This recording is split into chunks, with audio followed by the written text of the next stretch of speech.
Actually granted all the permissions that it would allow you. And notice how this one is suspicious in that why would they limit themselves to this? But yet they do. Typically, there's three options, which is just global access or only allowing it when the app is in the foreground, which is ideal, or deny.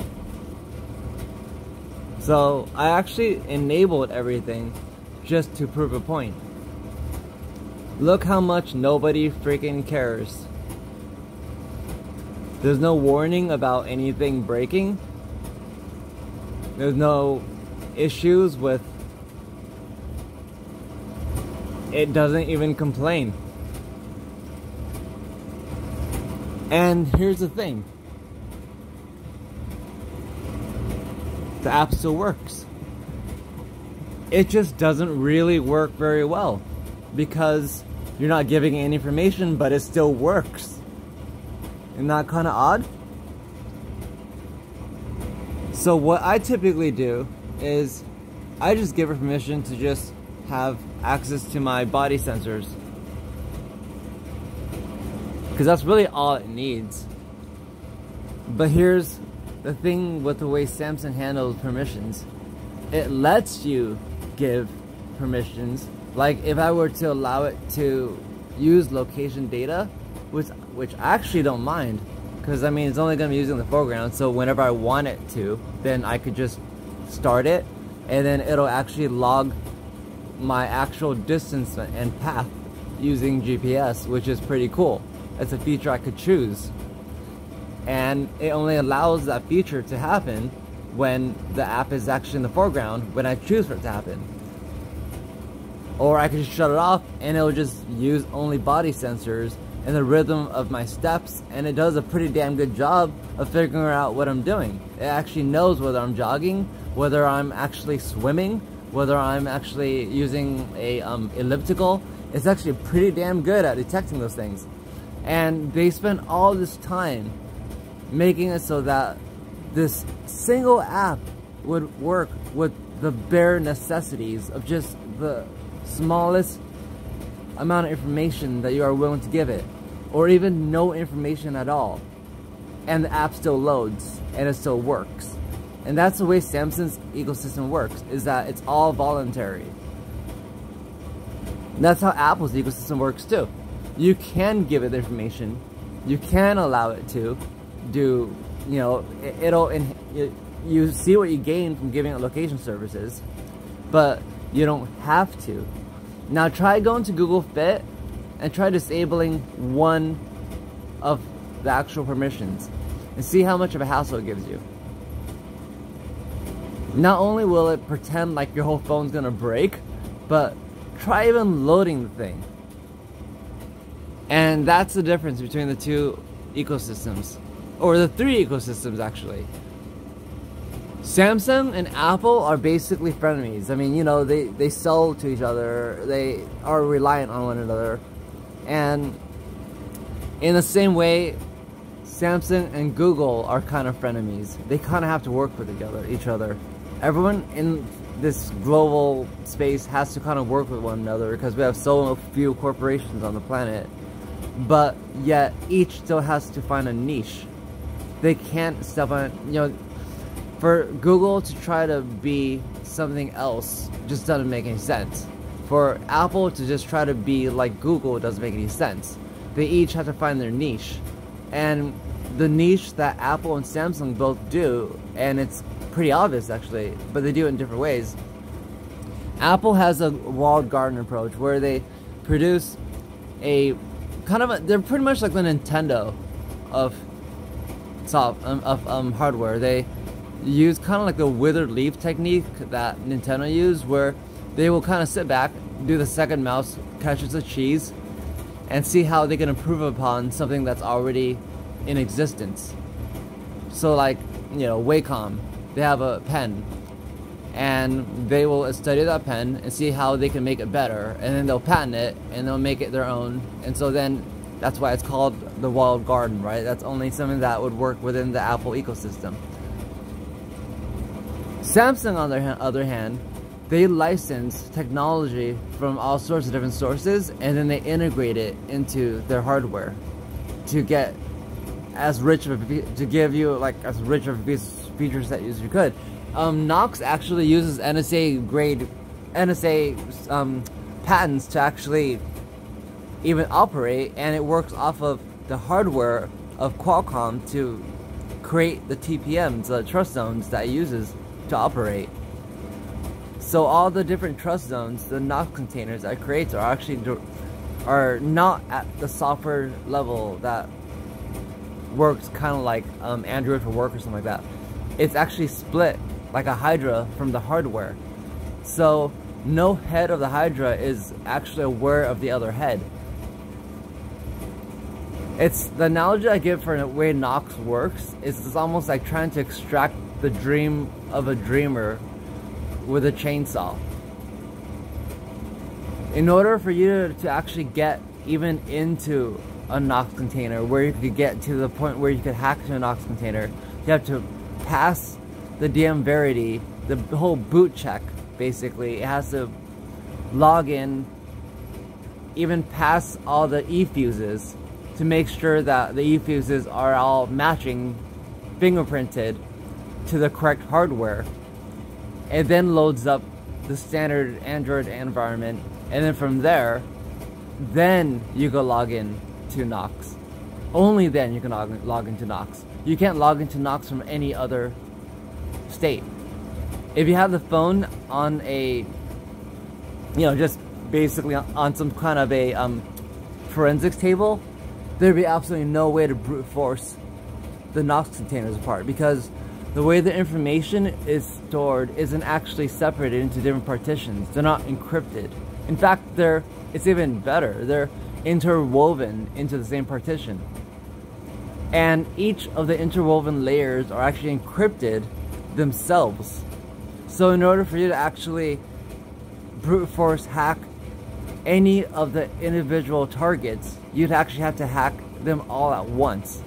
You need some kind of like a Rosetta Stone or something, a miracle, to be able to hack all three at once. But in order to do that, you'd have to already have done this catch-22 of getting through into the Android environment without disturbing any of the e-fuses, getting past DM Verity, getting past all the boot checks to actually get into Android, which works basically as, it might as well be a scattered leaf or a bunch of scattered leaves. By trying to hack into Android at all breaks the very system that would allow you to get into Knox. So you see the catch-22 there. So all the Knox containers carry things like your credit card credentials, your IPAA, S-Health data, all stuff like anything in your secure folder. And you can't gain access to that unless it's actually through the hardware in its actual full untampered state, with its e-fuses fully intact, none of them popped, and the e-fuses themselves are the keys to the trust zones that are each the fingerprints required for the hardware to even access the kernel that would actually even gain any sort of interaction with anything at all. So even like the runtime for like the core Android environment does a sweep and makes sure that whatever you're doing is actually originating from the hardware. But beyond that, I mean, the actual Android environment itself is hardly even like the serious thing that is what makes Knox powerful. What makes Knox powerful is the fact that it's inaccessible unless it goes through all those weird catch-22s, which makes it impossible for you to even begin to hack the Knox container. And like I said before, it's impossible to brute force it because there's nothing to target. Since all the different Knox containers are all interwoven into the same partition, and they're each encrypted above and beyond the standard layer of encryption that Android already has, how the hell would you even begin to unlock such a thing? And that's why it's such a powerful technology. So it doesn't get much attention, but Knox is actually really, really good.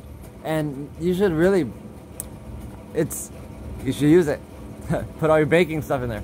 And I wrote a series of guides on how to use it. I'm going to update it, but it's a philosophy that Samsung has, which is to basically offer as full, it's pretty much a Disneyland.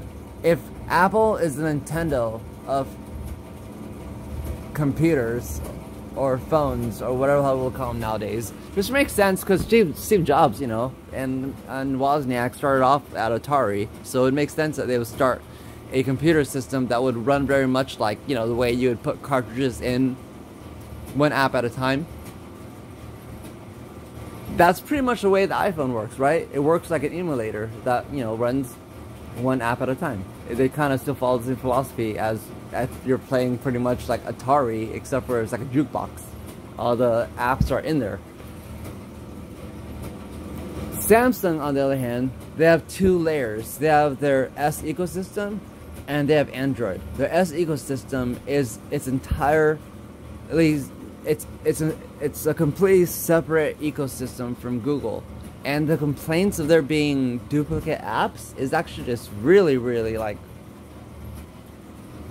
I don't know how many alarm bells would be, I don't know how people aren't like calling monopoly over that, but they're just accepting the idea that we shouldn't have options, because why shouldn't we have the ability to have, you know, an S ecosystem, stuff like, you know, S Health versus Google Fit, S Pay versus Google Pay.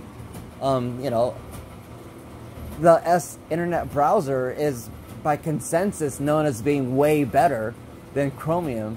It is based off of Chromium, but it's way better than Android Chrome because it's so much more lightweight. Google does the most programming for Chromium, and they did a damn good job with it. It doesn't do any spying on you. In fact, it actually has like a built-in series of plugins that actually blocks ads, and by default has disconnect built into it. And by virtue of all the S ecosystems not being spyware, they're all just super lightweight, which is something you've probably noticed. And we've done baseline tests comparing the two, and the S ecosystem uses literally no power when you do nothing with it, while the Google ecosystem pretty much tries to sabotage other phones by just constantly hammering them with calls and callbacks to servers, while sparing, you know, being a lot more efficient with the Google Pixel with their callback, because they have, you know, much more dedicated pipeline with that thing. So you could still get the same efficiency on the Samsung if you know how to block. Here, there's a certain feature. I should really stop swiping things down. It's okay. I could trust you. But connections. You'll find all sorts of strange features that don't seem to make any sense. Like, okay, so data saver, here, where is it? Why would there be a mobile data only apps? How does that make any sense? Right? Like, why would you want apps to only have access to one pipeline of data? But then think about that. Why wouldn't you want a certain set of apps to only have access to one pipeline of data? Because then it can't actually gain access to any of your hardware your hardware user identifiers. It still gets data, so you can still use it. So you can take, you know, you can get your cake and eat it too. I could still use my Google. I could still use, like, you know, I could still try Google Apps. I could still use YouTube if I wanted to, and it'll never actually make any contact with my Wi-Fi. But even if it did, check this out. My Wi-Fi is, I probably shouldn't delve any deeper, but my Wi-Fi automatically scrambles its MAC ID address. So every single time that I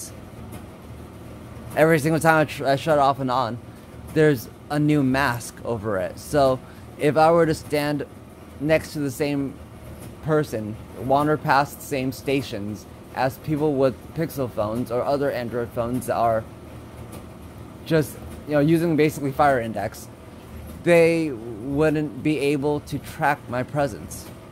They would just see me as someone else. And not only that, but whenever I log into other hotspots, I would be a completely different person every single time, because my address is, my identifier is always something different. So I'm a different person every single time I enter the coffee shop. And this gets kind of annoying with certain things at home, so you can shut that off if you want to like set like, you know, unique IP addresses for each of your devices. But by default, these things are on. There's all these different things that are on by default, and it's good that they're taking this stance. They don't have to take the stance. They just do. And even things like, why is it that when you share a photo, does it automatically prompt up a prompt to ask you if you want to scrub your image? There's a theme going on here that S apps are trying to protect your privacy. And it's not like they're just doing it and showing off and talking about it and like making a big fuss out of it, because barely anyone knows. Because here's the problem, the more they talk about it, the more backlash they get. So they actually kind of play it pretty coy. You already saw what happened when Apple just tried doing a permission monitor, which Google, Samsung has had for ages, and they got sued by Facebook, which is ridiculous, just for trying to hide the privacy of their users, and they got sued. So instead, Samsung chooses more of like a middle of the ground approach, where they're just gonna offer whatever is necessary and try to kind of get people to understand, without being too heavy-handed, how their things work. They're not gonna attack Google. They're not gonna be aggressive. They're gonna take a very kind of just, you know, objective stance on things and just be very kind of neutral. And it's up to you to decide what you want to do. If you wanted to use your Samsung phone and just delete all the S apps, you can. It's all up to you. If you want to delete all your Google apps, you can too. In fact, they actually sell Samsung phones without any Google services. That's how they sell them in China. Samsung phones don't require any Google services at all, just like the Kindle doesn't. But the feature set is really what you want to pay attention to. The R&D that Samsung has been putting into since the start. I mean, think about how much they've been trying to put work into developing Android, while AOSP has been pretty much just like a playground of XDA and the Nexus as its dev kit. And the Nexus was never anything that could ever compete with the iPhone. I mean, everyone knows that. And then you have Google just kind of supervising, becoming the mods, becoming the plans, taking over Android, like on Reddit, etc. Setting out chatterbots to make sure that, you know, their perspective seems like the consensus, which is something that is, you know, obviously something's going to happen when you become an AI company. And there's a lot to explain on how to configure these devices. These are basically James Bond devices. I mean, these things are literally used by NSA agents. These things are used by presidents. And that's why they have these it's pretty much like an inverted security by obscurity system. The same way that Apple has they have their enclave, which is meant to be kind of like a mini Dex, which is where, a mini Nox, which is where they store any information that wouldn't want to be accessible by any app or anything else. It just stays on the device. And that's where things like your biometrics stay. And it doesn't even stay like in a normal, like what I do when I do my fingerprint sensor is I actually mix and match. I'll like, for my first fingerprint, I'll do the first and my second, and then for, you know, my next one, I'll do my, you know, I'll do the same thing. I just kind of mishmash them, and there's no reason not to, because it doesn't actually store your fingerprints. It takes that and actually it goes through an algorithm which is configured to launder the biometrics themselves into a hash. the hash itself is no longer then like reverse engineerable into biometric data. So even if someone were to somehow breach, they would just find the hash data, which is worthless, because that hash data would be not something you could apply to another phone unless you happen to be lucky enough to just get the right amount of e-fuses in the correct order with this exact same fingerprints, exact same serial numbers. It's just, and get them on there without, you know, you would have to basically get Samsung to do it, and Samsung are not an American company and they're not going to comply. So as much as like the FBI has tried to come down on Apple to get them to comply, Apple has taken a pretty strong stance against it. They'll do, you know, a few things, and, you know, as much as they can, I guess that would feel like it's not too invasive, but they aren't going to do anything that would actually be something that would break the trust of their entire market. It's capitalism after all. I mean, capitalism, whatever you think about it, there's incentive structures. If we all believed that everyone were thieves, then mailmen wouldn't exist, right? We had to believe that mailmen could be trustworthy, and then because of that, we had mailmen. So that, like, at any given point, mailmen can become thieves, and they could all steal our packages, and they could all get rich. I'm sure there's plenty of stuff that's getting, you know, plenty of cocaine to be found in statues. And yet we trust our mailmen because they have an incentive structure to maintain what they have been doing for so long, that why would they do that? So Samsung has no reason to just suddenly become a data mining operation. After they put all this work into developing freaking decks, like the ability to run multiple apps at once and wirelessly beam this thing, like they've done all this work into creating a feature set so they could sell hardware that's unique and something that no one else can offer. That's where they put the R&D. Apple did the same thing. They're selling a feature set. They sell things like the pen and productivity. What does Google sell? That's the question. What does Google really create? Because most of the things they really create are actually created by you. They just find ways to mishmash things that you could find from all the data that you could collect to people into various ways to formulate new products. And their new thing is what's called deep learning, pretty much hyper pachinko, where it's just statistic probability analysis to figure out what the best guess in any circumstances. So when it comes to words and autocorrect, they're very good, because you could, you know, go through the whole entire social media and you could pretty much best guess that given these 3 words, this next word or this next 5 words will most likely follow. Cross-reference that with news events that are happening in the day, then you could limit those 5 to maybe 3. And that's what GPT is. That's what AI is. That's what deep learning is. It's all just statistical probability analysis. And it works like pachinko, where it's just a whole bunch of balls. You know, it starts off with a whole bunch of classes, and then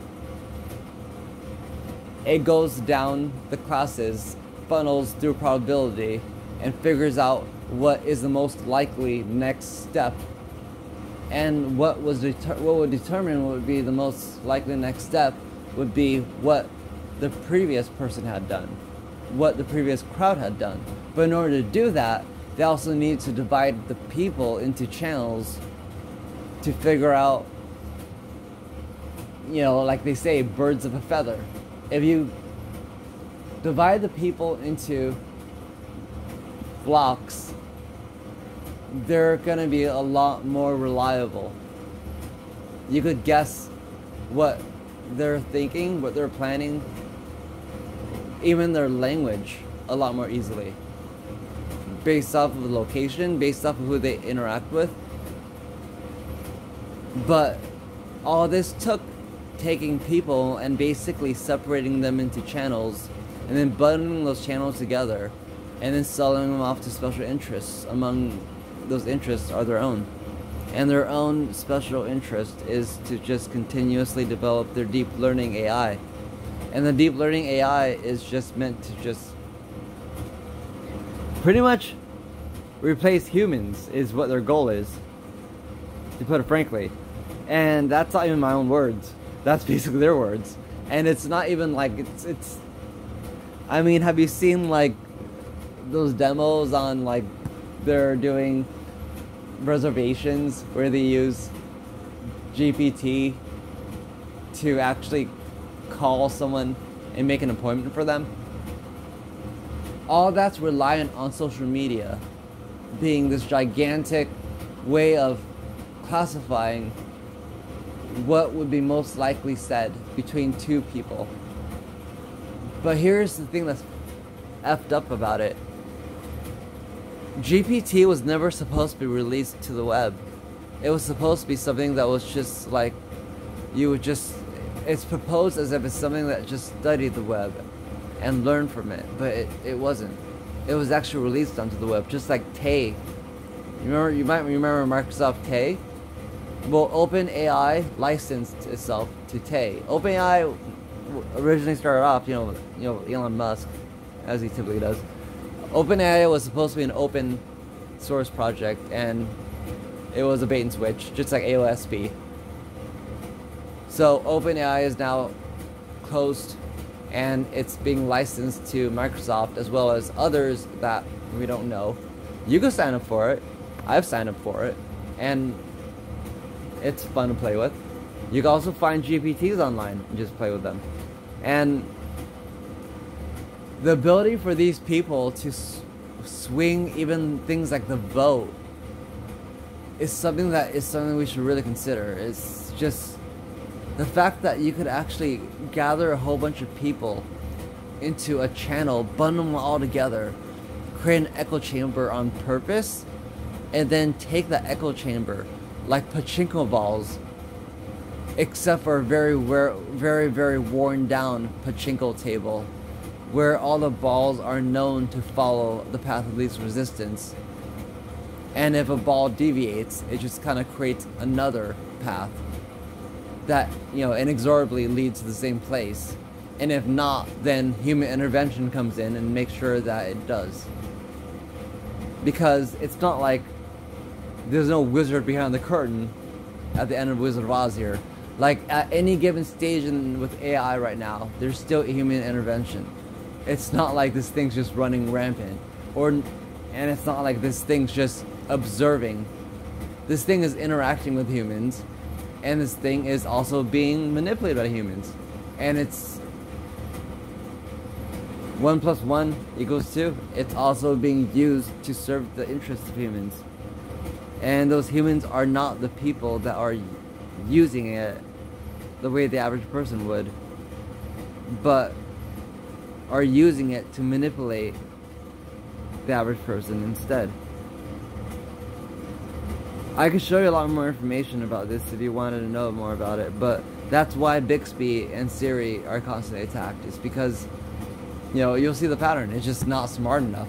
And then you'll just see constant attacks on like the security of Samsung or Apple every year, and with these ridiculous claims on how easy it is to hack these phones. And they'll talk about how the Pixel is like the most unhackable phone ever because no one owns a damn thing. They sell freaking what, like 2%? And it's all just a way of creating pretty much the same way that once Google acquired YouTube, they got rid of the most popular sections, they added the trending sections instead, and you end up with this whole guru culture thing where anybody could be seen as becoming the most popular person in the world naturally, when all you need is a bunch of chatterbots to follow them and to worship them. And Elon Musk is not at all unfamiliar with this process. Like, it's kind of obvious if you look at even the most recent thing with his robot thing. thing, you know? Like, I think everyone called bullshit on that. I mean, who the fuck believes a man who freaking works, who supposedly found a car company, would invent a robot that is in the form of a human and claim that is the design for boring, repetitive tasks? And if you actually look at his history, you kind of see the mean streak he has. I mean, besides even like calling heroes pedos, like the original founder of Tesla, the reason why I sent the original Roadster into space was because the original founder of Tesla, he was promised the first vehicle off the lot. And guess where that first vehicle is? That's how petty that guy is. He sued the company and forced them to call himself a founder. And that's kind of the way he just operates. He just goes around collecting government bailouts on what, and it all happens to be green energy bailouts, because that's pretty much what the government's giving out these days, up to the tune of $6 billion at least so far in America, and buys up all these companies, promises all these crazy ideas that we all know are stupid, and lo and behold, they become things like the Las Vegas Loop, and it's clearly stupid, yet you see that the reporters are clearly being paid to play along as if it's something exciting and interesting and novel, but it's not. It's clearly a scam and horrible, and there isn't even any fire escape doors in there. So there was like, you know, lithium batteries catch on fire, it was a fire in there, and there's a traffic jam, which traffic jams happen all the time. What's gonna happen, especially when firemen don't know how to put out lithium fires? Or like the case with the backup battery that you charged, what, $16 million? No, $60 million. Oh no, it wasn't even that. It was something like freaking, was it like $2 billion? Because it was something like $2 billion that he got, and he bought $60 million worth of lithium batteries, which we all know have, like, you know, planned obsolescence built in. They're toxic, and as we all know, they explode. You shouldn't leave them under the Australian sun, where animals have evolved to hop because it's so freaking hot that they literally have to freaking hop just so they don't, you know, combust. So even in best case scenario, his supposed battery backup system that was supposed to be the largest battery backup system ever was just a whole bunch of lithium batteries that were chained together in parallel in series in a way you could teach any 8th grader to do. And what you thought would happen happened. Well, what happens if you put a bunch of lithium batteries underneath the Australian sun? They exploded. And best case scenario, let's say by some miracle they didn't explode, then you would still have to replace these things constantly. Because as we all know, we have phones, don't we? Lithium batteries do have a half-life that's very short, and the batteries wear out and need to be replaced constantly. So even if the thing didn't catch on fire, it would be a grift forever. So maybe it kept being, you know, maybe exploding was actually just a godsend to the Australians.